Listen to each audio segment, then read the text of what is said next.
എൻ്റെ ഒരു ഫ്രണ്ടിൻ്റെ വീട്ടിലെ ഒരുപാട് പ്ലാൻസ് ഇരിക്കുന്നത് കണ്ട ആ സെക്കൻഡ് തൊട്ട് എനിക്ക് എൻ്റെ വീടൊരു പൂങ്കാവനമാക്കി മാറ്റണം. അവിടെ സമാധാനമായിട്ട് കിടന്നിരുന്ന ജീവനെയും വിളിച്ചുകൊണ്ട് അപ്പം തന്നെ പോയി. പോകുന്ന വഴിക്ക് ഒത്തിരി തവണ ജീവൻ എൻ്റെ അടുത്ത് ചോദിച്ചു കേട്ടോ, ടിൻസി ഇതൊക്കെ മേടിക്കുന്നത് കൊള്ളാം, ഇതൊക്കെ മെയിൻറ്റെയിൻ ചെയ്യാൻ നിനക്കറിയാമോന്ന്.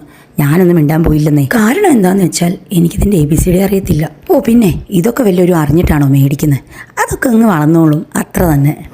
ഇതെല്ലാം ഒന്ന് പുഷ്ടിച്ച് വളർന്നിട്ട് വേണം ഇതിൻ്റെ നടുക്ക് നിന്ന് കുറേ ഫോട്ടോസ് എടുത്ത് ഞാൻ ഇൻസ്റ്റഗ്രാം നിറച്ചു അങ്ങോട്ട് വാരി വെതറും. ഇപ്പം ഞാൻ ഓർക്കുന്ന കാര്യം എന്താണെന്നറിയോ, പണ്ട് പപ്പായും മമ്മിയൊക്കെ എടി ആ ചെടിക്കൊന്ന് വെള്ളം ഒഴിക്കടി എന്ന് പറയുമ്പോഴേ എനിക്കൊന്നും പറ്റത്തില്ലെന്ന് പറഞ്ഞ് അകത്ത് പോയി കിടന്നിരുന്ന ഞാനാ ഇപ്പം ഇതൊക്കെ ചെയ്യാൻ പോകുന്നു. ഓർക്കുമ്പോൾ ചെറിയൊരു തമാശ പോലെ തോന്നുന്നു കേട്ടോ. പിന്നെ അവിടെ നിന്നിരുന്ന ആൾക്ക് നല്ലവണ്ണം അറബിക്കും ഞങ്ങൾക്ക് നല്ലവണ്ണം മലയാളവും അറിയാവുന്നത് കൊണ്ട് കമ്മ്യൂണിക്കേഷനൊക്കെ വളരെ സിമ്പിളായിരുന്നു കേട്ടോ. അങ്ങനെ എല്ലാം കൂടെ വാരിക്കെട്ടി ഞാൻ ആ വണ്ടിക്കകത്ത് വെച്ചിട്ടുണ്ട്. എന്നാൽ പിന്നെ നിൽക്കുന്നില്ല, പോട്ടെ കേട്ടോ.